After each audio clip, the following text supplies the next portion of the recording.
Alhamdulillah wassalatu wassalamu ala Rasulillah wa ala alihi wa sahbihi wa mawalah wa la hawla wa la quwata illa billahi wa ba'du. Alhamdulillah, segala puja dan puji hanya milik Allah subhanahu wa ta'ala. Salawat dan juga salam kita hadiahkan kepada Rasul kita Nabi besar Muhammad sallallahu alaihi wa ala alihi wasallam. Kita lanjutkan kajian tafsir daripada surah Al-Baqarah. Kita masuk ayat ke 40 dan seterusnya. Wahai Bani Israel, ingatlah nikmatku yang telah aku anugerahkan kepada kalian, dan penuhilah janjimu kepadaku, niscaya aku penuhi janjiku kepada kalian, dan takutlah kepadaku saja. Inilah ayat yang pertama kali membuka kisah lembaran Bani Israel. Karena dalam surah Al-Baqarah ini paling banyak menceritakan tentang kisah Bani Israel dan juga orang-orang Yahudi. Beda dengan surah Al-Imran. Kalau surah Al-Imran lebih ke membahas orang-orang Nasrani. Karena asbab nuzul surah Al-Imran itu salah satunya adalah ketika datang kabilah Najran yang beragama Nasrani ingin masuk Islam. Tapi kemudian mereka berdialog lebih dahulu tentang siapa Isa, ibundanya, dan juga soal ketuhanan. Maka turunlah surah Al-Imran 1 sampai ke hampir 100 ayat. Tapi surah Al-Baqarah ini lebih banyak bicara tentang orang Yahudi. Umumnya bicara soal Bani Israel. Karena harus dibedakan Bani Israel dengan Yahudi. Yahudi itu bagian daripada Bani Israel, tapi Bani Israel bukan Yahudi. Karena Bani Israel itu kumpulan dari 12 kabilah, salah satunya Yahudi. Jadi setiap Yahudi adalah Bani Israel, tapi tidak setiap Bani Israel dia Yahudi. Malam ini kita akan berkisah tentang Bani Israel.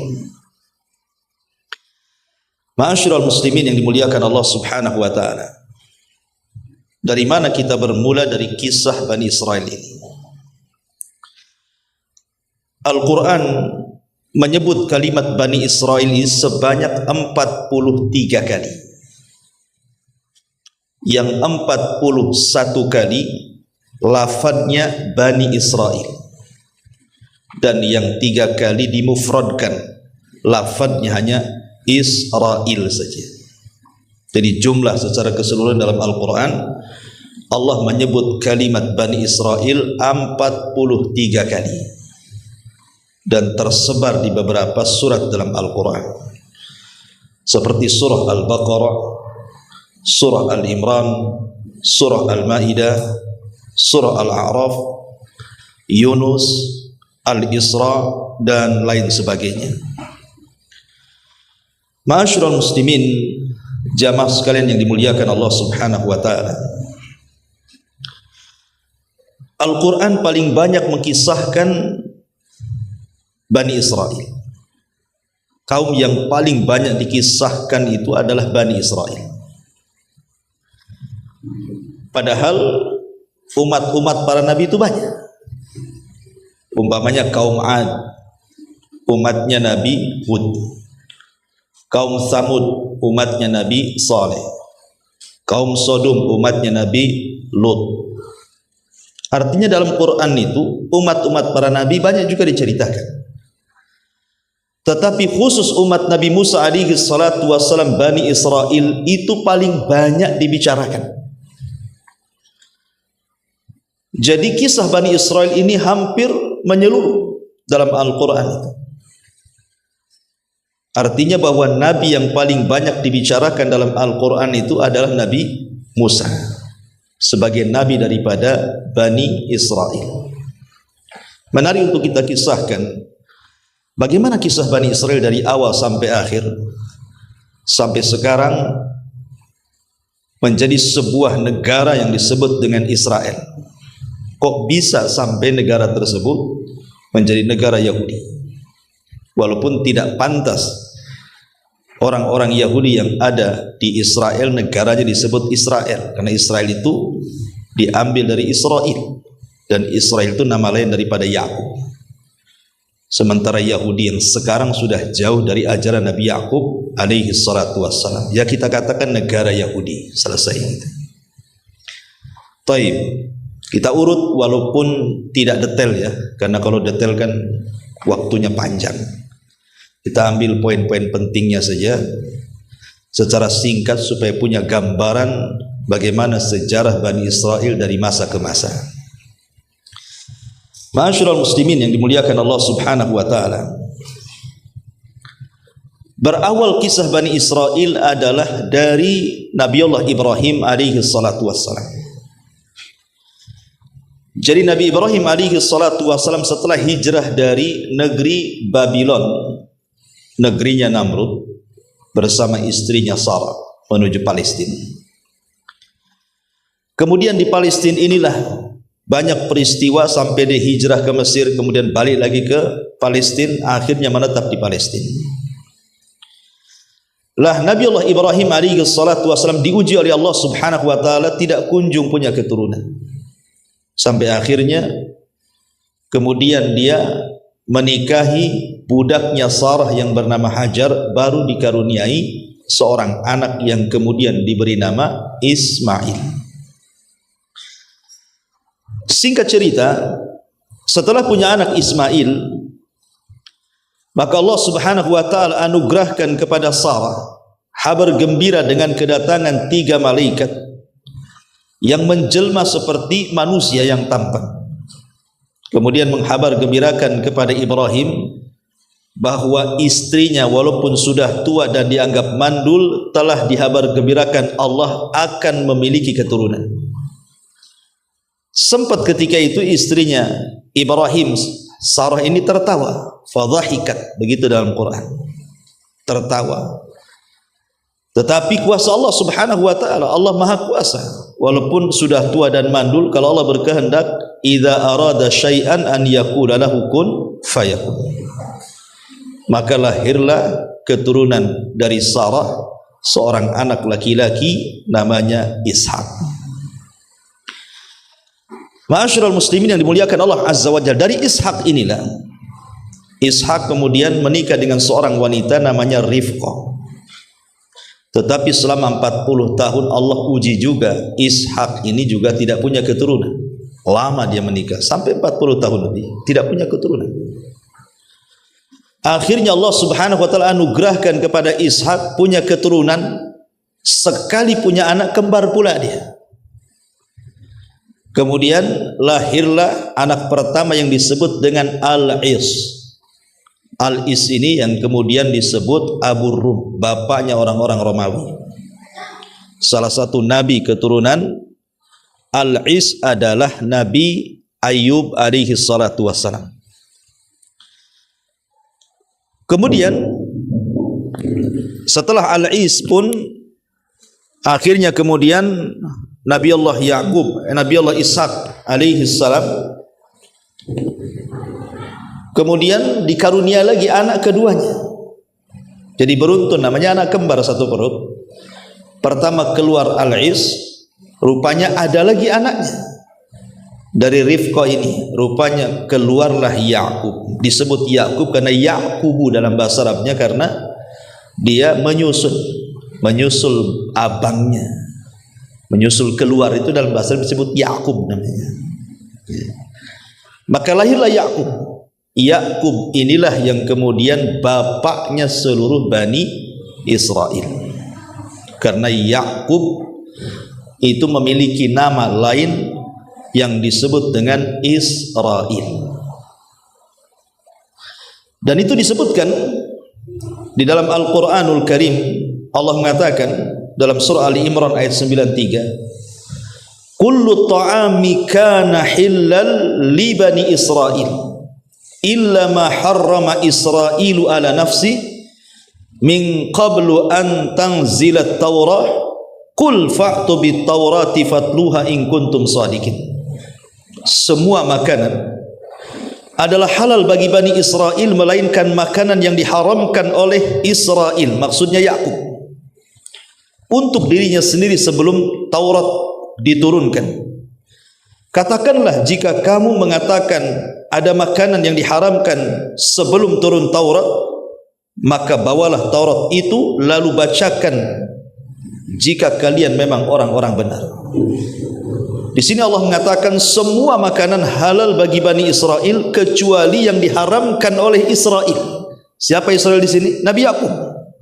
Dari antara asbab nuzul ayat ini, Nabi Yakub itu terserang penyakit namanya irkun nisa. Irkun nisa itu arti penyakit saraf. Jadi capek-capek dari atas kepala sampai kaki itu. Pegal-pegal bahasa kita.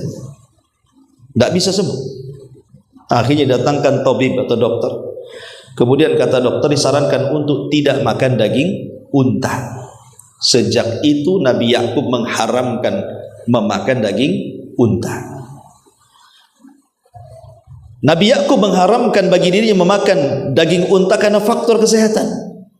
Tapi kemudian seluruh anak-anaknya juga ikut-ikut mengharamkan memakan daging unta. Padahal tidak ada halangan bagi mereka kan? Karena ihtiram kepada ayahnya mengharamkan tidak mau makan daging unta. Ikut-ikut pula anak-anaknya. Sejak itu dari kebiasaan turunan daripada Yakub, mereka tidak mau makan daging unta dan mereka haramkan. Mereka tidak tahu bahwa Yakub tidak mau makan daging unta itu karena faktor kesehatan.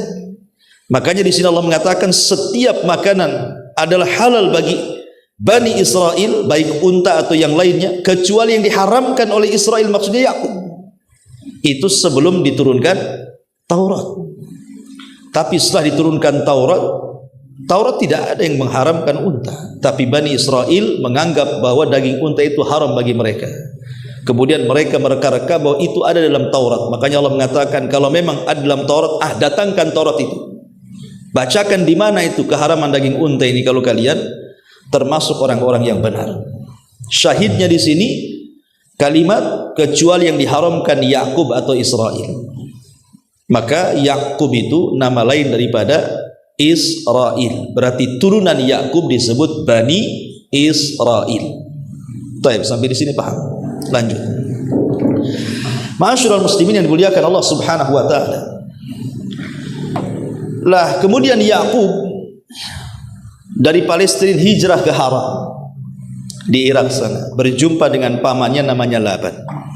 Karena ada perselisihan antara dia dengan Al-Is abangnya, maka dia pun hijrah dari Palestina ke Haran, bekerja menjadi penggembala kambing kepada pamannya namanya Laban. Laban ini punya dua putri, satu namanya Rahil dan yang kedua namanya Lia. Rahil dan Lia. Rupanya Yakub ini jatuh cinta dengan Rahil, kemudian meminta kepada Laban supaya menikahi Rahil. Tapi pamannya Laban mengatakan, boleh kau menikahi putriku, tapi syaratnya kau bekerja 7 tahun kepadaku, baru setelah 7 tahun kau nikah dengan dia. Akhirnya demi mengejar wanita, laut seberang, gunung kudaki, kan gitu bahasanya ya. Dia pun bekerja selama 7 tahun. Setelah jatuh tempo mau menikah dengan Rahil, tiba-tiba Laban tidak merestui pernikahan Yakub dengan Rahil, malah ditawarkan kakaknya Lia. Alasannya apa? Karena di zaman itu ada syariat tidak boleh menikah dengan adik kalau kakak belum menikah. Dan syariat itu juga rupanya ada di sebagian daerah kan. Kalau kakaknya belum nikah, tidak boleh adiknya nikah. Nah, rupanya ini juga syariat zaman dulu tuh, masih dipakai zaman sekarang. Padahal syariat itu sudah diubah dengan syariat Islam, masih juga dipakai adat gitu ya. Akhirnya dengan terpaksa, walaupun tidak cinta, Yakub menikah dengan Lia. Kemudian dia ngomong lagi sama pamannya, aku kan pengen Rahil, Masa kau nikahkan aku dengan dia? Kata pamannya, enggak apa-apa. Kau ingin rahil, kau harus bekerja lagi 7 tahun lagi. 14 tahun. Baru dia mendapatkan wanita idamannya. Di zaman itu belum diharamkan berpoligami dengan menggabungkan 2 saudari. Tapi dalam Islam tidak boleh. Berpoligami dengan menggabungkan 2 saudari dalam Islam tidak boleh. Kecuali kalau meninggal. Seperti Utsman ibn Affan menikah dengan Ruqayyah putri Nabi. Kemudian putri Nabi Ruqayyah meninggal, baru dinikahkan oleh Rasul dengan adiknya Ummu Kulthum. Artinya setelah meninggal enggak apa-apa, tapi kalau masih hidup tidak boleh menggabungkan. Tapi syariat dulu boleh. Yakub pun punya 2 istri dari satu ayah kan, Rahil dan Lea. Akhirnya kemudian Allah Subhanahu wa taala takdirkan dari Lea inilah lahir beberapa putra. Pertama Ruben. Ingat ya, kisah Nabi, kisah Bani Israel itu kebanyakan diambil dari perjanjian lama dan perjanjian baru, dari Taurat dan Injil. Sebab setelah wafatnya Musa, Quran tidak pernah menjelaskan. Hadis-hadis juga tidak ada menjelaskan kisah bagaimana kelanjutan kisah Bani Israel. Sehingga referensi kita itu hanya bisa mengambil dari kisah-kisah Israeliat. Yang bertentangan kita buang. Yang tidak bertentangan kita tidak benarkan secara mutlak, dan kita tidak mendustakan secara mutlak. Yang jelas Rasulullah SAW mengatakan hadithu am Bani Israel wala haraj. Tidak mengapa ceritakan tentang kisah Bani Israel selama tidak bertentangan. Ya.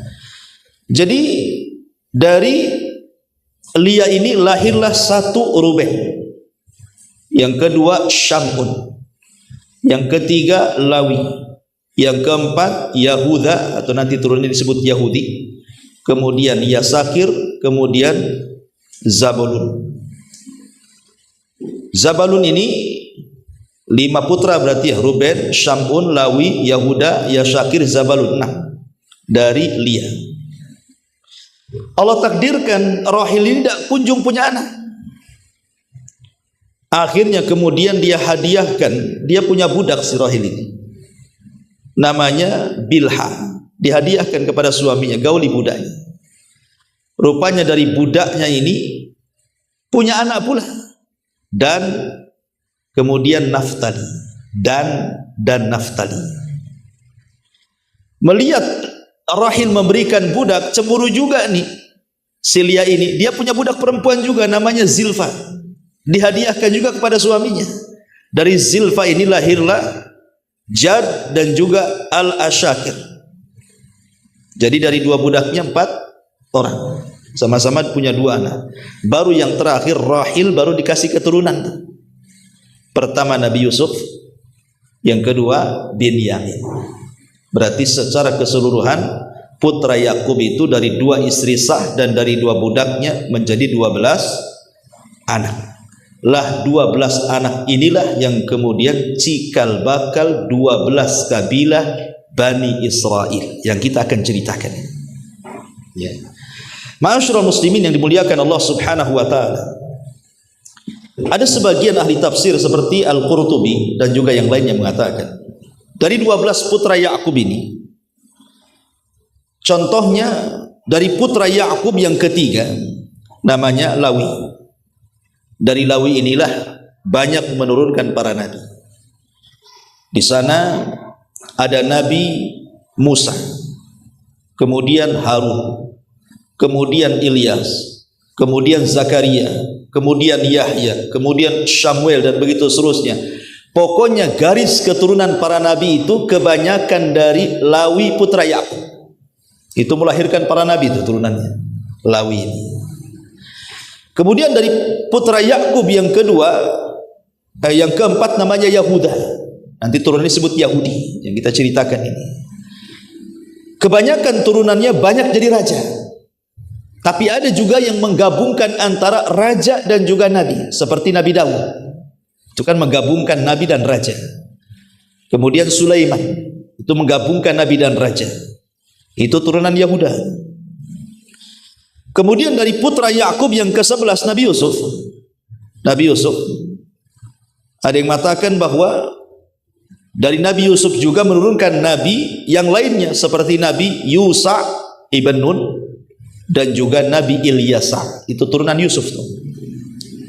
Kemudian dari putra Yakub yang ke-12 bin Yamin menurunkan Nabi Yunus alaihi salatu wassalam, nanti anak cucunya Nabi Yunus alaihi salatu wassalam. Artinya bahwa para nabi berasal dari 12 putra Yakub, tetapi umumnya para nabi itu berasal dari keturunan Lawi dan para raja keturunan Yahuda. Itu umumnya seperti itu. Adapun Nabi Isa alaihi salatu wassalam, ada yang mengatakan itu kan nabi terakhir Bani Israel. Jadi yang menutup kenabian Bani Israel itu ditutup dengan Nabi Isa alaihi salatu wassalam. Ada yang mengatakan Isa itu dia turunan Lawi, tapi ada juga yang mengatakan turunan Yahuda, tapi ada juga yang mengatakan tidak Lawi tidak Yahuda, dia dari orang lain. Alasan Al-Imam Al-Qurtubi rahimahullahu ta'ala, karena di dalam Al-Quran berbeda panggilan Nabi Musa dengan panggilan Nabi Isa. Kalau Nabi Musa memanggil kaumnya tidak menyebutkan Bani Israel, ya kaum, wahai kaum, karena dia bagian daripada kaum Bani Israel. Tetapi Nabi Isa ini memanggil kaumnya dengan Bani Israel, seolah-olah bukan bagian daripada Bani Israel, dia hanya memanggil Bani Israel. Sehingga yang mengatakan Isa ini terpisah, bukan dari turunan putra-putra Yakub. Wallahu a'lam. Ya, tapi yang jelas bahwa dia adalah yang masyhur dalam sejarah itu, Nabi Isa itu adalah penutup nabi-nabi Bani Israel. Itu yang jelas seperti itu. Taib. Setelah kita tahu bahwa Nabi Yakub ini punya 12 anak yang sudah saya sebutkan namanya, maka dari keturunan 12 anak itulah yang kemudian Allah Subhanahu wa taala katakan wa qata'nahum ithnai asyara asbatan umama. Dalam surah Al-A'raf ayat 190 Allah katakan, dan kami bagi mereka ke dalam 12 suku yang masing-masing berjumlah besar. Jadi 12 suku ini semua nanti jadi kabilah besar-besar itu semuanya, yang disebut dengan Bani Israel. Ma'asyiral muslimin yang dimuliakan Allah Subhanahu wa taala. Kemudian juga saya ingin terangkan, istilah Quran itu biasanya menyebut 3 kata. Pertama ahli kitab, seperti Allah mengatakan kul ya ahlal kitab, katakan wahai ahli kitab. Kemudian yang kedua bahasa kalimat Bani Israel, seperti yang ayat kita bahas ini, ya Bani Israel. Kemudian juga terkadang disebutkan kalimat Yahudi. Ya, Allah Subhanahu wa taala memanggil mereka dengan sebutan Yahudi. Apa bedanya nih 3 kata ini? Ahli kitab, Bani Israel, Yahudi. Kalau disebut ahli kitab berarti hendak menjelaskan 2 agama. Pertama Yahudi dan yang kedua Nasrani. Kalau disebut ahli kitab berarti tertuju kepada 2 agama, Yahudi dan Nasrani. Tapi kalau disebut Bani Israel, konteks Al-Quran itu Allah hendak mengingatkan akan nikmat yang Allah sudah anugerahkan kepada Bani Israel. Selalunya kalau Allah panggil dengan sebutan Bani Israel, Allah ingin mengingatkan nikmat-nikmat Allah bagi mereka. Tapi kalau Al-Quran menyebut dengan kalimat Yahudi, umumnya adalah kalimat celaan. Kalau Allah menyebut kata Yahudi dikeluarkan dari Bani Israel, Allah hendak mencela kaum yang namanya Yahudi itu. Dari sini kita tahu bahwa kaum yang tercela dari keturunan Bani Israel adalah Yahudi. Karena Allah mengatakan di dalam Al-Quran seperti itu. Baik, ma'asyiral muslimin yang dimuliakan Allah Subhanahu wa taala. Kisah Bani Israel ini dimulai dari kisah putra Yakub dari rahil namanya Yusuf. Nabi Yusuf alaihi salatu wassalam. Kita tahu kisah Nabi Yusuf. Ketika kecil dia bermimpi diperlihatkan 11 bintang yang sujud kepadanya. Kemudian bapaknya mengatakan, jangan kau ceritakan kepada saudaramu. Nanti ditafsirkan macam-macam, mereka pun akan dengki kepadamu. Tapi yang namanya anak-anak ya tetap aja diceritakan kan itu. Namanya Yusuf anak-anak. Akhirnya kemudian saudara-saudaranya ini, khususnya yang 10, karena yang 11 ke 11 itu Benyamin tuh saudara kandung, dan mungkin Hasan. Yang Hasan itu 10 saudaranya. Mulailah merencanakan sesuatu. Karena Nabi Yusuf itu memang anak yang paling dicintai Yakub di antara anak-anak yang lainnya. Tentu ada alasan kenapa Yakub lebih mencintai Yusuf dibandingkan yang lainnya. Karena ketika hijrahnya Yakub dari Haran kembali ke Palestina, Allah takdirkan ibunda Nabi Yusuf ini meninggal, Rahil ini, sementara Yusuf masih kecil. Sehingga Nabi Yakub ini berposisi sebagai bapak juga sebagai ibu, otomatis diberikan perhatian lebih. Itulah yang membuat Hasan istri-istri yang lainnya. Kenapa kemudian Nabi Yakub lebih mencintai Yusuf, tidak mencintai anak-anak mereka? Kemudian Hasan istri-istri yang lain itulah ditanamkan sama anak-anaknya. Maka anak-anaknya pun ikut Hasan akhirnya, dan ingin mencelakakan Nabi Yusuf karena selalu dilebihkan oleh ayahnya. Sebenarnya itu masalah fitrah kan, masalah kecintaan ini tidak bisa adil ya Pak. Antum punya anak 5, tidak semuanya antum bisa mencintai mereka sama rata 100% kan. Mesti salah satunya antum suka dan yang lainnya antum tidak suka. Mungkin yang satu ini karena cerdas, soleh, lebih senang kita sama dia dibandingkan yang lainnya kan. Mungkin yang satunya nakal luar biasa, akhirnya malas kita kan. Itu fitrah, tidak bisa. Sebagaimana orang berpoligami juga, membagi kecintaan itu boleh tidak adil. Karena Nabi juga tidak adil dalam memberikan kecintaan. Dia lebih mencintai Aisyah dibandingkan istri yang lainnya kan. Itu masalah hati. Tapi itu pula yang kemudian menjadi Hasan 10 saudaranya yang berakhir dengan mencemplungkan Yusuf ke dalam sumur, kemudian diambil para pedagang, dijual pula ke Mesir. Kemudian yang membeli, Allah sudah takdirkan Lauhil Mahfud, seorang pejabat Mesir yang sangat besar, Al-Aziz. Kemudian diramut dan menjadi anak angkatnya. Singkat cerita, banyaklah peristiwa-peristiwa kalau kita cerita Nabi Yusuf kepanjangan. Singkat cerita, akhirnya Nabi Yusuf pun setelah banyak masa dilalui sampai di penjara karena kasus dia tidak mau melayani Zulaiha, tapi kemudian Allah berikan kecerdasan takwil mimpi. Kemudian dia pun menakwilkan mimpi sampai satu hari raja bermimpi aneh, ditakwilkan Nabi Yusuf. Disitulah kemudian Nabi Yusuf menawarkan diri untuk mengikuti alur mimpinya. Jadilah dia bendaharawan Mesir ketika itu, ekonom ya, yang akan membangkitkan ekonomi Mesir. Intinya Yusuf jadi orang nomor 2 di Mesir setelah Fir'aun Mesir. Tapi Fir'aun Mesir bagus di zaman Nabi Yusuf.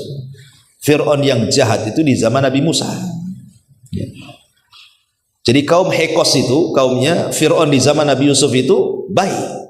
Yang tidak baik itu adalah kaumnya siapa? Fir'aun di zaman Nabi Musa alaihi salatu wassalam ya, kaum Kipti namanya. Dan kaum Kipti ini juga yang kemudian mengalahkan kaum Hekos Fir'aunnya di zaman Nabi Yusuf, akhirnya berkuasa ya. Dengan sebab itulah mereka memperbudak Bani Israel.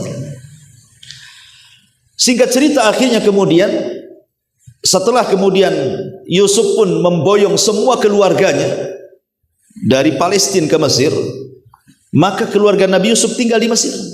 Akhirnya berkembang biak turunan-turunannya itu anak-anak Yakub. Disitulah kemudian terkenal menjadi perkampungan pertama Bani Israel di zaman Nabi Yusuf. Dan itu sampai bertahun-tahun, sampai Nabi Yusuf meninggal dunia. Mereka berada di atas agama tauhid, tetapi terus-menerus sampai akhirnya kabilah Hekos ataupun kerajaan Hekos yang dipimpin oleh Fir'aunnya di zaman Nabi Yusuf kemudian ditumbangkan oleh kaum Kipti, Fir'aunnya Nabi Musa. Kalah gitu ya. Yang tadinya Bani Israel dihormati oleh kerajaan Mesir, sekarang justru dihinakan. Disitulah permulaan kehinaan Bani Israel, diperbudak oleh Fir'aun di zaman Nabi Musa. Apa alasannya? Ada yang mengatakan karena Fir'aunnya di zaman Nabi Musa itu, ada yang mengatakan Ramses yang kedua, ada yang mengatakan namanya Mus'ab, Khalid ibn Mus'ab atau terbalik atau Mus'ab ibn Khalid. Yang jelas bahwa dikenal dengan Ramses yang kedua. Adapun yang ditemui jasadnya yang sekarang dimumikan oleh kerajaan Mesir ini, wallahu alam Fir'aun yang mana gitu ya. Walaupun ada yang memprediksi ahli sejarah bahwa itulah Fir'aun di zaman Nabi Musa, namanya Ramses yang kedua. Yang sekarang kalau kita ke Mesir pengen lihat muminya Fir'aun, ya datanglah ke piramid sana ya. Intinya bahwa Lah ketika kemudian dikuasai oleh Fir'aun ini bermimpi. Dalam mimpinya dia melihat ada api dari Palestina, kemudian datang ke Mesir, membakar satu negara Mesir, kecuali perkampungan Bani Israel tidak terbakar. Setelah kemudian dia mimpi berkali-kali dengan mimpi yang sama, Fir'aun pun khawatir. Akhirnya dia kumpulkan penasihat spiritualnya dari kalangan paranormal, dukun-dukun dan yang semacamnya. Kemudian ditakwilkan bahwa ada bayi yang akan lahir dari tengah Bani Israel yang akan meruntuhkan kekuasaannya. Sejak itulah Fir'aun membuat undang-undang membunuh anak laki-laki Bani Israel. Maka dibantai semuanya anak laki-laki Bani Israel karena ketakutan takut hadir orang yang akan menggulingkan kekuasaannya. Lah ketika kemudian terjadi pembunuhan anak laki-laki, sementara Bani Israel posisi di Mesir itu, bagaimanapun orang-orang Fir'aun ini berhajat kepada Bani Israel karena mereka diberikan kecerdasan. Siapa yang bisa membangun jalan, membangun jembatan, membangun istana, kecuali budak-budak Bani Israel. Kalau dibantai anak laki-lakinya kemudian yang tuanya mati, siapa yang akan menjadi pembantu mereka, melayani mereka? Akhirnya kemudian keputusan pun diganti, yang tadinya membantai seterusnya setiap hari dirubah undang-undangnya, 1 tahun pembantaian, 1 tahun pembiaran. Lah di tahun pembiaran itu lahirlah Nabi Harun. Selamat dia, tidak dibunuh. Selang setahun setelahnya ibunya hamil lagi, ya, lahirlah Nabi Musa di tahun pembunuhan. Makanya kemudian Allah Subhanahu wa taala sudah membuat siasat gitu ya. Karena semua atas takdir Allah Subhanahu wa taala. Ketika lahir Nabi Musa oleh ibunya disembunyikan. Tapi karena takut, akhirnya dia pun diletakkan di sebuah tabut kotak. Kemudian kotak itu ditali dan dihanyutkan. Setiap mau makan atau menyusui ditariklah kotak itu. Kemudian Musanya diletakkan di situ. Sampai pada suatu hari, karena ketakutan dia mendengar ada prajurit, dia lupa ngikat talinya. Lepas pula itu kotak itu.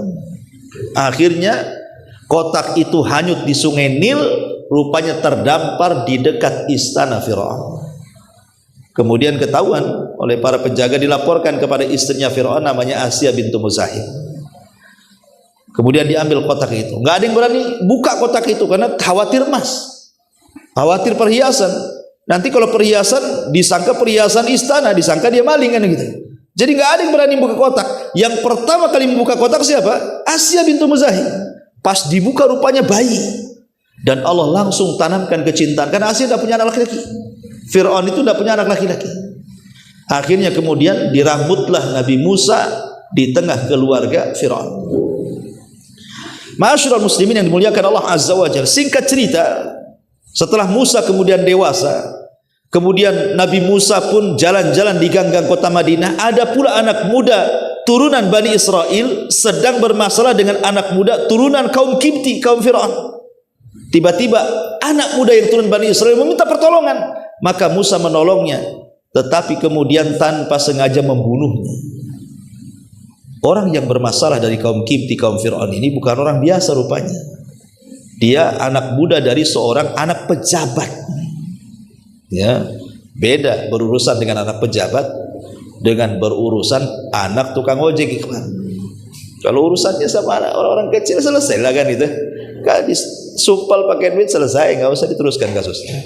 Kalau sama pejabat nggak bisa, ya cari siapa pembunuhnya. Maka ketika itu belum ada yang ketahuan siapa pembunuhnya. Masalahnya Musa lewat lagi di satu hari, rupanya anak muda yang ditolong itu bermasalah lagi. Memang tukang masalah nih anak muda ini, yang Bani Israel. Lewat Musa minta tolong lagi. Musa malah mendekati menasihat, disangka mau membunuhnya. Teriaklah kemudian Bani Israel, "Hei Musa, apa kau akan membunuhku seperti kau membunuh orang itu kemarin?" katanya. Orang-orang tahu siapa pembunuhnya sekarang. Maka sampailah di telinga Fir'aun, pasukan pun dikerahkan untuk menangkap Musa. Tapi Musa diberikan nasihat oleh orang yang bijak supaya cepat pergi. Maka berangkatlah Musa ke Madian. Kemudian 20 tahun di Madian sampai dia menikah dan punya anak. Kemudian setelah 20 tahun balik lagi ke Mesir. Rupanya di tengah jalan dia mendapatkan pohon zaitun penuh dengan api. Kemudian dia mendekati pohon itu, rupanya ada panggilan dari Allah Subhanahu wa taala, Musa diangkat menjadi nabi dan rasul dan disuruh berdakwah kepada Firaun. Maka pulanglah dia ke Mesir, betul-betul dia berdakwah kepada Firaun. Banyak persoalan di situ, ya, dan banyak mukjizat yang Allah anugerahkan kepada Musa. Tapi Firaun pun tak kunjung kemudian mau menerima dakwah Nabi Musa. Justru yang ada tagha, malah melampaui batas sampai menantang duel dengan tukang sihir. Lah ketika Nabi Musa kemudian berduel dengan tukang sihir Firaun, diakhiri dengan kemenangan duel Nabi Musa, sehingga seluruh tukang sihir Firaun bertobat kemudian sujud kepada Allah. Ketika itu Firaun sudah enggak berani mengganggu Nabi Musa. Maka Musa pun kemudian bertahun-tahun tinggal di tengah Bani Israel, mendakwahkan dakwah Islam kepada mereka. Tapi sampai satu hari akhirnya Allah Subhanahu wa taala merintahkan Musa untuk membawa Bani Israel ke mana? Ke Palestina. Mendengar bahwa Bani Israel akan pergi, maka Firaun tidak terima. Dia siapkan pasukan besar untuk membantai Bani Israel. Maka kejar-kejaranlah kemudian Bani Israel yang dipimpin Nabi Musa dan para tentara yang dipimpin Firaun. Sampailah kemudian menyeberangi lautan. Akhirnya Firaun pun ditenggelamkan dan Musa serta Bani Israel melihat dengan kedua mata mereka Firaun dan pasukannya ditenggelamkan di Laut Merah. Allah katakan fa'aghraqna, kami tenggelamkan mereka semua. Dari sini Bani Israel sudah diseberangkan jauh dari Mesir. Lah ketika ma'asyiral muslimin yang dimuliakan Allah Subhanahu wa taala, Bani Israel ini melanjutkan perjalanan dari Palestina menuju tanah perjanjian Baitul Maqdis. Sepanjang perjalanan ini banyak peristiwa yang menunjukkan buruknya akhlak mereka. Ya, buruknya akhlak sebagian Bani Israel, tidak semua. Sebagian besar Bani Israel, termasuk kabilah Yahudi dalamnya. Seperti mereka ketika Allah taklukkan Baitul Maqdis disuruh membungkuk, malah kemudian tidak mau membungkuk. Disuruh berdoa kepada Allah, hittah, ya Allah ampuni dosaku, malah hintah, minta makan.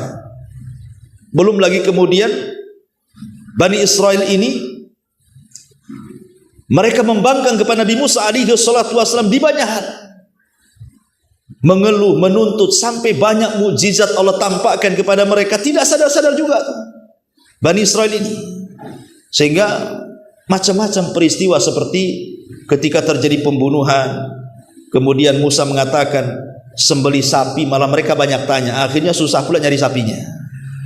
Kalaulah kemudian bukan karena mereka mengucapkan insya Allah, tentu mereka tidak akan mendapatkan sapinya.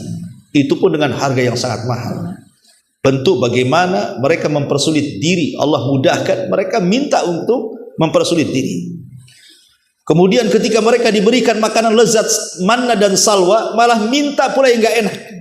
Manna dan salwa ini kan makanan dari langit, tinggal makan saja. Ini enggak, maunya bawang, sayuran, lalapan bahasa kitanya kan. Gimana dikasih makanan enak mau lalapan pula kan itu. Kemudian ketika kemudian mereka ingin mendengar, orang-orang pilihan itu mendengar suara Allah ketika berfirman kepada Musa, mereka tidak mau mendengar, mereka mau melihat katanya. Allah seperti apa? Datang halilintar, membunuh mereka semua, tapi kemudian dihidupkan kembali. Macam-macam ceritalah kalau kita mau sedikit perjalanannya, terlalu lama. Intinya bahwa sampai kemudian di tanah perjanjian, Musa ini tinggal masuk saja dan Bani Israel ke Baitul Maqdis. Masalahnya harus melewati satu kota namanya Ariha.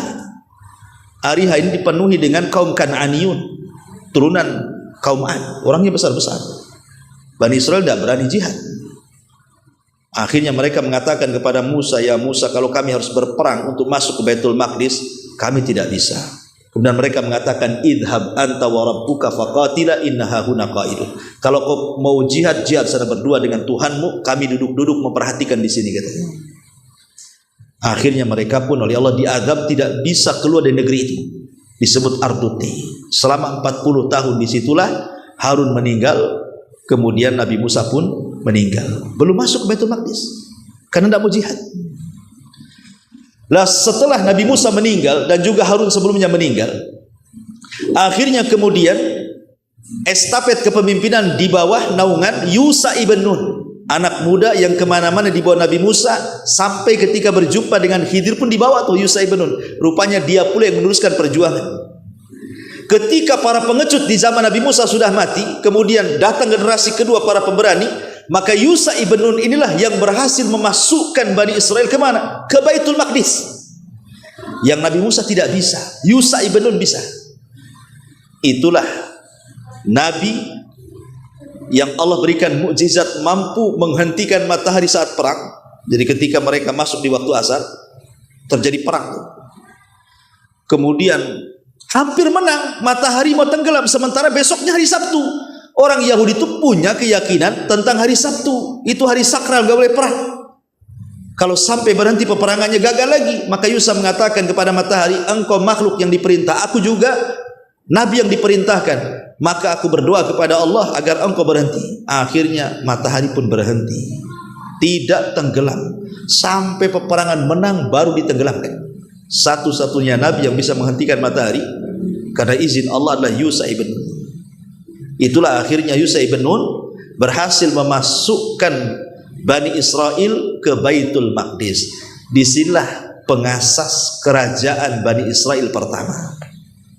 Ya, karena gini, ikhwatu fiddin muliakan Allah subhanahu wa ta'ala, Bani Israel ini kalau saya boleh singkat itu menjadi 3 fase, 4 fase. Nanti kita akan cerita ini. Bani Israel ini sepanjang perjalanan dari kisah Yusha ibn Nun memasukkan Bani Israel ke Palestina ini, nanti akan melewati 4 fase. Apa saja itu? Pertama, Ahdul Qudah,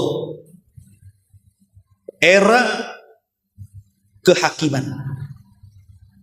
Yang kedua, Ahdul Mulukul Awal, era kerajaan yang pertama. Kemudian yang ketiga, Ahdul Muluki Tsani, era kerajaan yang kedua.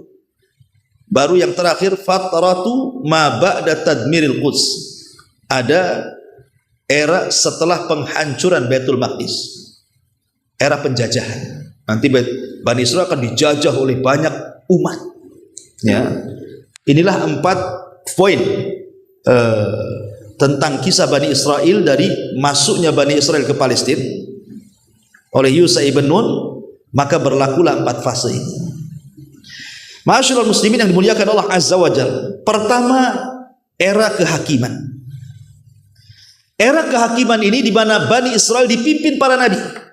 Jadi yang memimpin Bani Israel itu para nabi. Dan yang pertama adalah Yusha ibn Nun yang memimpin mereka. Makanya di dalam Injil, dalam perjanjian lama itu, di situ ditulis tentang kitab hakim-hakim namanya. Di mana hakim-hakim ini maksudnya para nabi, itulah yang memerintahkan 12 kabilah dari turunan Yakub yang disebut Bani Israel tadi. Jadi dipimpin para hakim, dipimpin para nabi. Ada yang mengatakan sekitar 350 tahun, ada yang mengatakan sekitar 1000 tahun dipimpin para nabi. Ya. Ma'asyiral muslimin yang dimuliakan Allah Subhanahu wa taala, sampai pada waktunya, karena banyaknya penyimpangan, banyaknya pertikaian, banyaknya kekufuran, banyaknya permusuhan antar kabilah dari 12 kabilah itu. Jadi susah untuk disatukan. Ya. Belum lagi kemudian mereka berani kepada para nabi. Makanya Bani Israel itu dikenal sebagai pembunuh para nabi. Pokoknya datang nabi saja tidak cocok dengan hawa nafsunya, dibunuh tuh. Itu diantara perangainya orang-orang Yahudi Bani Israel itu. Pokoknya tidak cocok saja nabi, bunuh. Sampai satu hari itu ada 70 nabi dibantai mereka. Sehingga sulit untuk disatukan. Sangat sulit untuk disatukan. Dari situlah kemudian mereka pun meminta supaya nabi yang terakhir yang memimpin mereka namanya Samuel meminta kepada mereka, kami tidak mau dipimpin para nabi, tapi kami mau dipimpin seorang raja. Karena ketika itu banyak pertikaian, permusuhan sehingga melemahkan Bani Israel dan mereka diserang oleh kaum dari luar, oleh tentara Jalut. Ya. Karena mereka kemudian dijajah oleh orang luar sehingga mereka bercerai-berai. Akhirnya mereka minta kepada Nabi Samuel untuk diangkat seorang raja yang kuat bisa mengalahkan Jalut. Samuel pun kemudian memberikan solusi kepada mereka bahwa ada anak muda tapi miskin, namanya Tolut. Mau kalian jadi, saya tunjuk Tolut. Mereka nggak mau karena Tolut orang miskin. Kami loh orang banyak orang kaya, kenapa mesti dia, katanya. Tetapi kata Nabi Samuel, walaupun demikian Tolut itu dilebihkan kemampuan, pengetahuan dan juga fisik. Kemudian akhirnya malaikat pun yang tabut yang tadinya diambil oleh Jalut diambil lagi oleh malaikat, kemudian diserahkan kepada Tolut. Dari situlah Bani Israel setelah mengetahui tabut ada di tangan Tolut, baru mereka mengakui Tolut sebagai raja mereka, karena mereka meyakini kalau tabut berada di tengah-tengah mereka, setiap peperangan menang. Tabut itu kotak yang dulu Musa diletakkan di situ, dihanyutkan. Lah itu tabut namanya. Kotak itu berisi tongkatnya Nabi Musa, bajunya Nabi Musa, peninggalan Nabi Harun ada di kotak itu. Dan mereka yakini siapapun yang berperang membawa kotak itu menang. Lah Tolut sekarang punya kotak itu yang tadinya direbut Jalut, diambil malaikat, diserahkan ke Tolut. Akhirnya mulailah mereka berjihad bersama Tolut melawan Jalut. Ya. Dibawalah pasukan besar ribuan, tapi kemudian diuji ketika melewati sungai. Jangan minum banyak-banyak, malah minum banyak-banyak.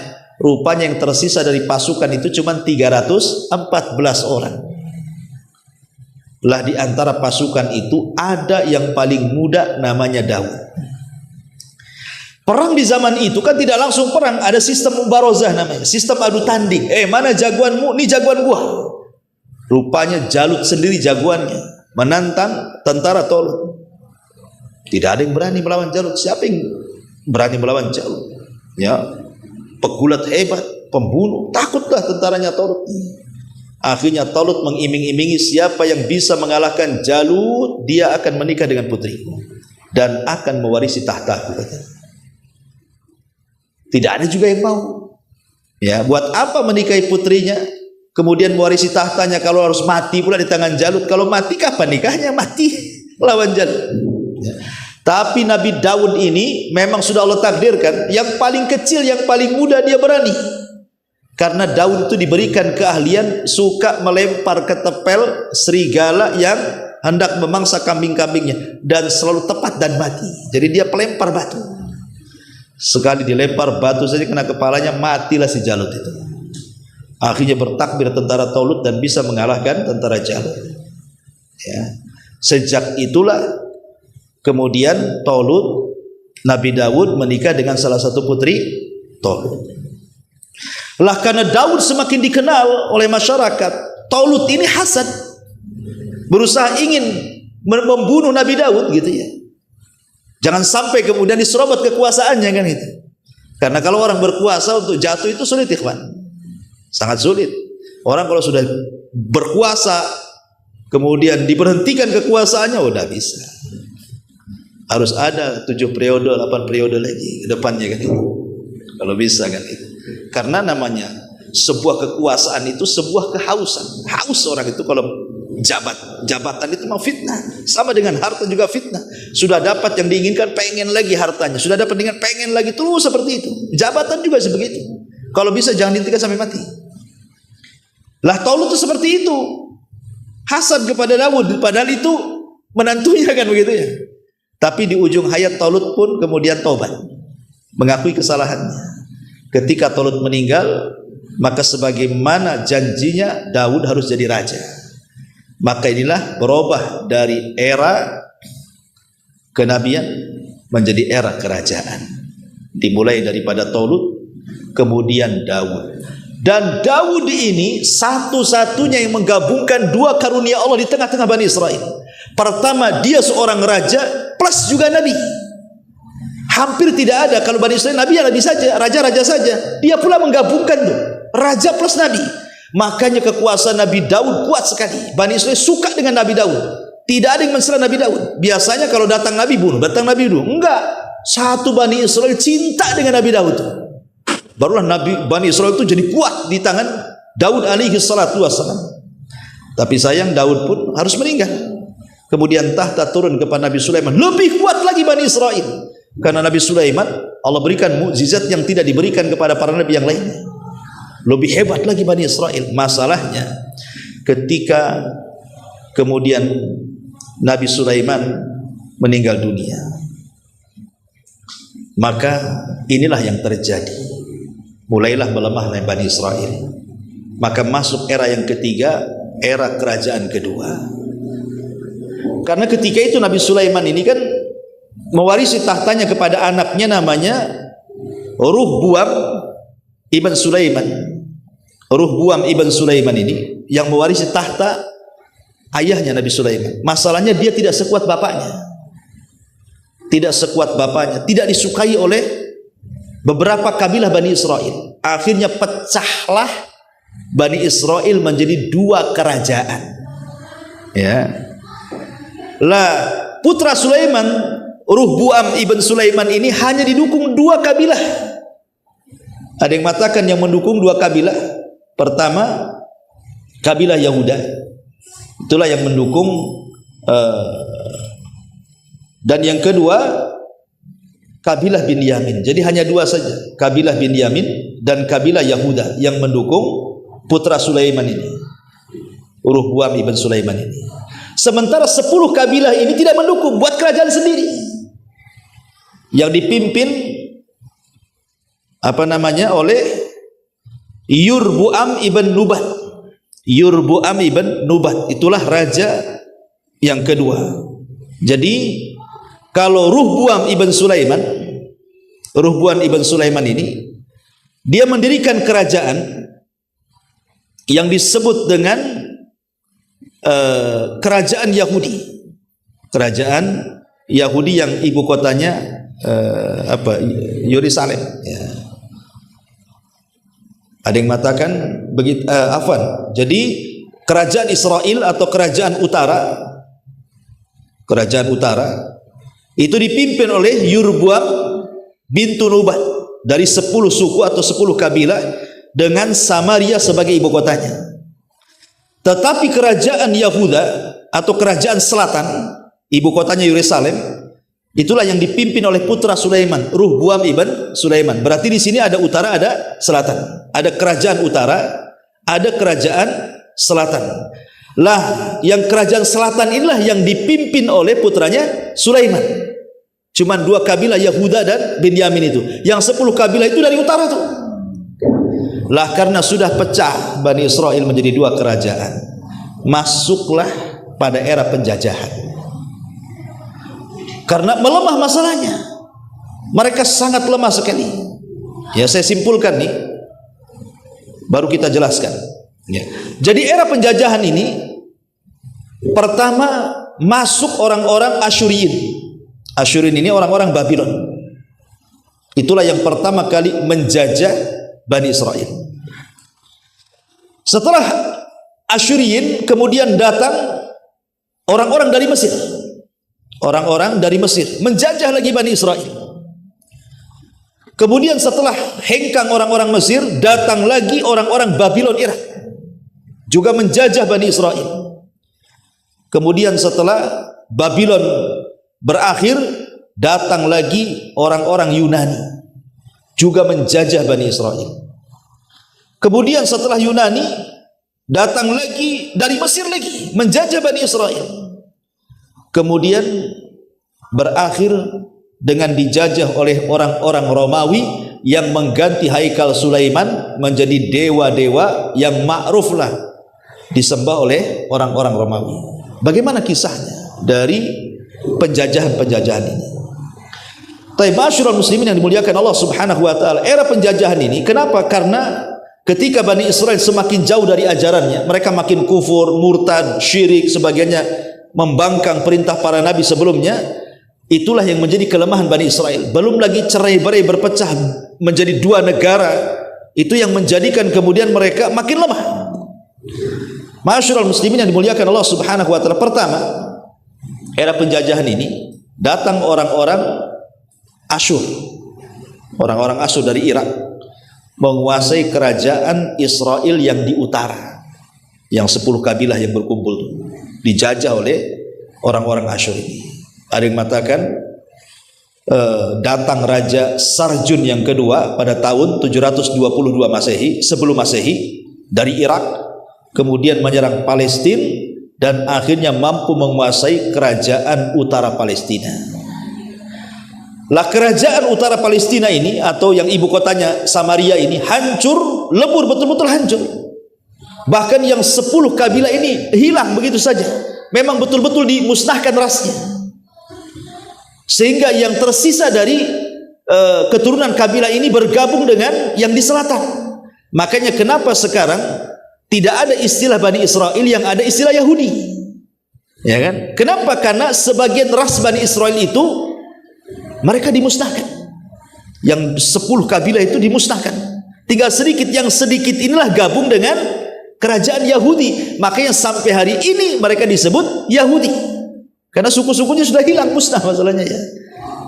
Nah, padahal kita tahu bahwa Bani Israel itu kan dari 12 kabilah, tapi sekarang yang disebut Yahudi. Kita katakan Yahudi kan itu, nggak ada lagi Lawi atau apa, Yahudi. Jadi seolah-olah karena itulah yang mayoritas, yang lain minoritas bergabung dengan Yahudi, sehingga yang minoritas itu tergabung kepada yang mayoritas. Senangnya ucapan Yahudi semuanya, dianggap Yahudi semuanya, walaupun ada yang bukan keturunan Yahuda kan itu.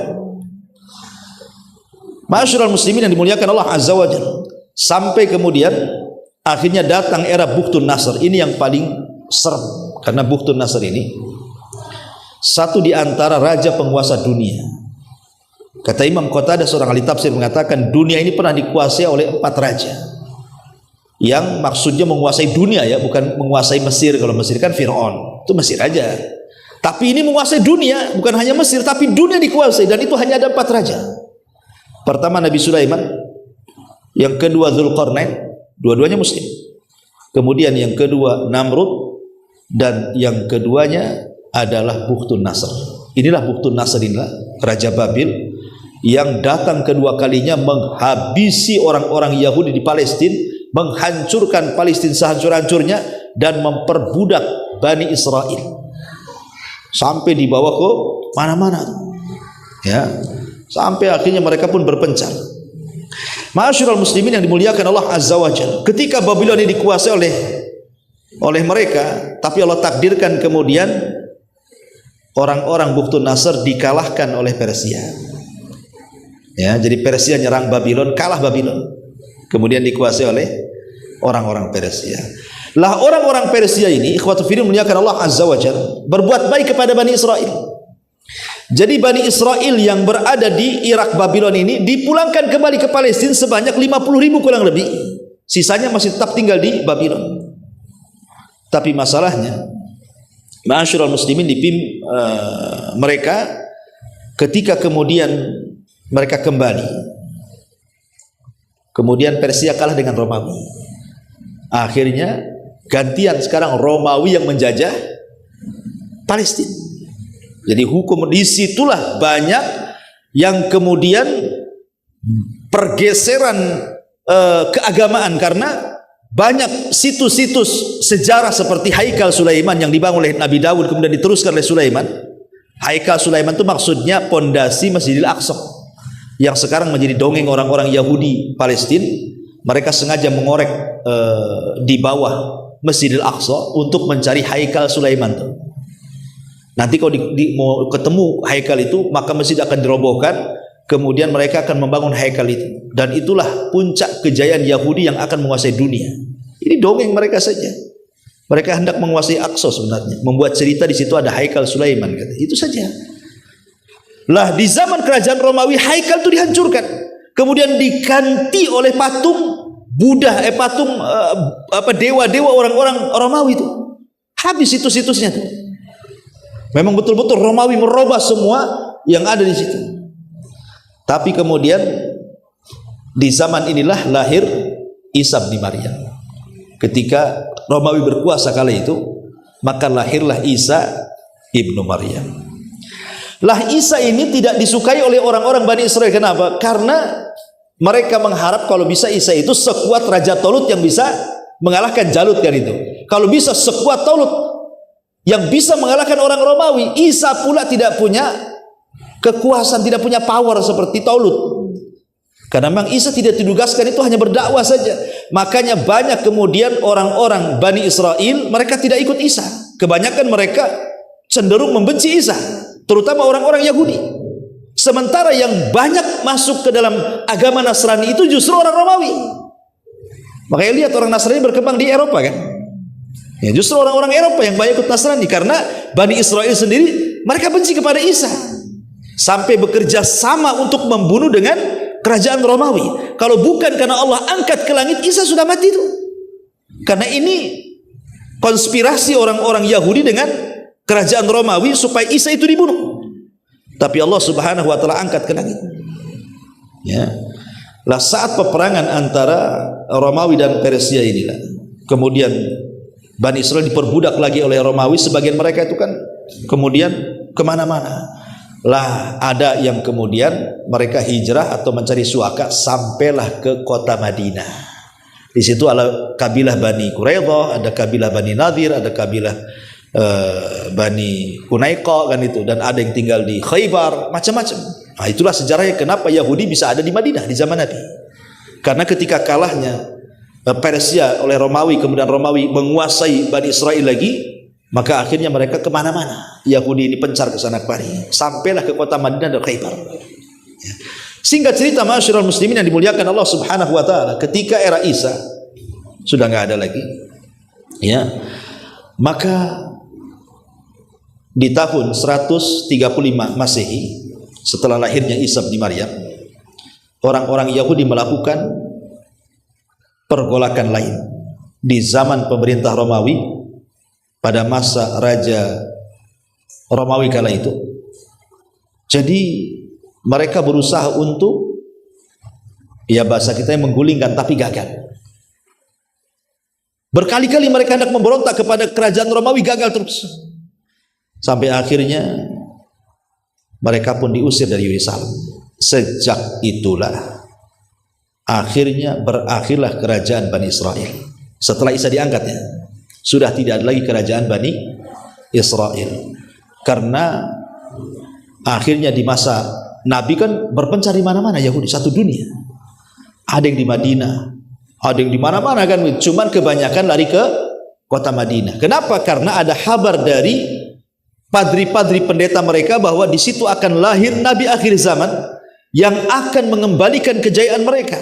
Masalahnya ketika Nabi itu sudah muncul, nggak mau beriman. Kok nabinya orang Arab katanya? Yang kami inginkan itu Nabi turunan Bani Israel. Dari situlah mereka membenci kepada Rasul, memusuhi Rasul, sehingga tidak ada yang masuk Islam di zaman itu. Orang Yahudi kecuali bisa dihitung dengan jari. Beda dengan orang Nasrani, ribuan masuk Islam, tapi Yahudi tidak ada yang masuk Islam. Sampai akhirnya ma'asyiral muslimin yang dimuliakan Allah Azza wa Jalla, kehinaan demi kehinaan di zaman Nabi, sampai terusir mereka dari kota Madinah karena pengkhianatan orang-orang Yahudi kepada Nabi sallallahu alaihi wasallam. Apakah kemudian kehinaan yang Allah timpakan kepada orang-orang Yahudi di masa sampai masa Nabi SAW diusir saja? Tidak. Bahkan setelah Nabi SAW meninggal, dan Yahudi juga di mana-mana, ikhwatu fillah muliakan Allah Subhanahu wa taala. Kita tahu bahwa di zaman modern Yahudi juga tidak luput dari siksaan negara-negara. Contoh umpamanya di Eropa. Di Eropa yang ketika itu Eropa di bawah kekuasaan Nasrani Inggris, ya. Jadi pada tahun 1298 Masehi, Raja Edward yang pertama, Raja Inggris itu yang beragama Nasrani, itu mengusir seluruh orang-orang Yahudi dari Inggris. Kalau tidak dibantai, akhirnya mereka pergi, ya. Kemudian di Perancis, ya, pada tahun 1582 Masehi, Raja Louis yang ke-9 juga sama menyiksa dan mengusir mereka semuanya dari Perancis. Tidak boleh ada orang Yahudi di Perancis. Kemudian juga dijelaskan, bukan hanya itu saja, para pendeta Katolik pada tahun 1540 Masehi, di mana di Italia membunuh orang-orang Yahudi dan mengusir mereka jangan sampai tinggal di Italia. Kemudian juga pada tahun 1842 Masehi dan juga 1902 Masehi, ini terjadi di Rusia, ya. ketika hakim kekaisaran Nasrani, itu juga ribuan Yahudi dibunuh di Rusia. Kemudian di Jerman, di masa Adolf Hitler ya, bahkan jelas hampir tidak boleh di Eropa itu ada orang yang Yahudi hidup, dibantai oleh Hitler. Kemudian juga di Amsterdam juga sama, dibawa ke Jerman kemudian dibantai. Orang-orang Yahudi di Amsterdam itu dibawa ke Jerman kemudian dibantai. Kemudian begitulah, dan nanti di akhir zaman kita pun akan membantai mereka di akhir zaman. Kenapa? Karena ada hadis Nabi SAW, la taqumus sa'ah hatta yuqatilal muslimun al-yahuda. Tidak akan tegak hari kiamat sehingga kaum muslimin kelak akan memerangi orang-orang Yahudi. Fayaqtuluhum al-muslimuna hatta yakhtabil yahud min wara'il hajari wasyajar. Maka kaum muslimin akan memburu orang-orang Yahudi sehingga orang Yahudi bersembunyi di balik pohon dan batu. Kemudian batu dan pohon akan berbicara dan mengatakan, ya Muslim ya Abdullah.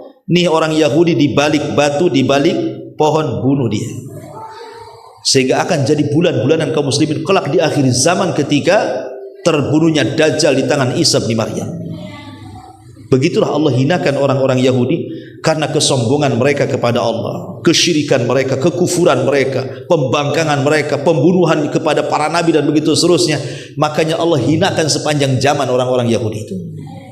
Ya, ma'asyiral muslimin yang dimuliakan Allah Subhanahu wa taala, masalahnya bagaimana mereka bisa berkumpul kembali di Palestina di zaman sekarang? Kok bisa punya negara? Kan itu. Gimana ceritanya? Ma'asyiral muslimin yang dimuliakan Allah Azza wa Jalla, ada yang mengatakan pada tahun 1616 Masehi ada seorang yang bernama Sir Henry Fish dari Inggris, itu menulis buku namanya Nidaul Yahud, panggilan bagi orang-orang Yahudi. Itu berawal dari buku itu. Buku itu dicetak, disebar kemana-mana. Jadi seruan kepada orang-orang Yahudi untuk berkumpul kembali. Ini awalnya, gara-gara buku yang dicetak banyak-banyak. Kemudian muncul seorang jenderal ma'ruf namanya, ya, namanya Napoleon Bonaparte. Itu kan ma'ruf kisahnya ya, Napoleon Bonaparte itu. Juga sama juga mereka menegakkan negara, meminta supaya orang-orang Yahudi itu punya negara dan mengarahkan ke Palestina. Jadi Napoleon inilah yang mengarahkan orang-orang Yahudi supaya punya negara di Palestina. Mengingat sejarah, seolah-olah Palestina itu milik mereka begitu. Kemudian muncul propaganda berikutnya, ada seorang pemikir Yahudi dan seorang Zionisme, dia juga sama membuat gerakan-gerakan bahwa Palestina itu tanah mereka, mulai pengklaiman begitu. Ya. Maka tahun 1882 Masehi, ketika itu kan yang berkuasa ya di Palestina sampai ke Mesir itu kan masih di bawah kekuasaan Turki Utsmani. Ya, yang berkuasa itu Sultan Abdul Hamid. Ya, sebelum kemudian tumbang oleh Kemal Atatürk. Ya, jadi meminta kepada Sultan Abdul Hamid yang ada di Turki ketika itu supaya menyerahkan sebagian bumi Palestina untuk orang-orang Yahudi, tapi ditolak, tidak mau. Padahal mau dibayar besar tuh, tapi tidak mau nih Sultan Abdul Hamid ini. Sampai akhirnya kemudian mereka pun orang-orangnya dulu licik. Mereka mulai mengkader orang-orangnya sampai kemudian dimasukkan ke dalam tubuh Nasrani. Jadi orang cerdas dimasukkan ke dalam tubuh Nasrani sampai Allah takdirkan orang pintar mereka jadi seorang pendeta besar di Vatikan. Jadi orang Yahudi menyusupkan orang supaya jadi Nasrani. Saking cerdasnya, subhanallah, akhirnya dia pun berhasil menjadi paus di Vatikan. Orang Yahudi menyamar jadi paus di Vatikan. Ya, orang Israel tidak tahu. Lah paus di Vatikan inilah kemudian mengadakan kongres kedua pada tahun 1963 Masehi, meminta keputusan bahwa orang-orang Yahudi tidak bersalah. seolah-olah dia mau menghapuskan soal pembunuhan kepada Isa, karena kan orang Yahudi menganggap mereka sudah membunuh Isa. Maka Paus mengatakan bahwa Isa itu orang Yahudi dimaafkan, itu maksudnya, supaya tidak ada permusuhan antara Yahudi dan Nasrani, didekatkan dulu dengan Nasrani. Tapi ingat, Allah mengatakan tahsabuhum jami'an wa qulubuhum syatta. Kau lihat Yahudi Nasrani itu berkumpul jadi satu, tapi hati mereka itu bercerai-berai sebenarnya. Nampak saja orang kafir itu bersatu, hati mereka itu berpecah sebenarnya. Tapi itulah kelicikan orang-orang Yahudi.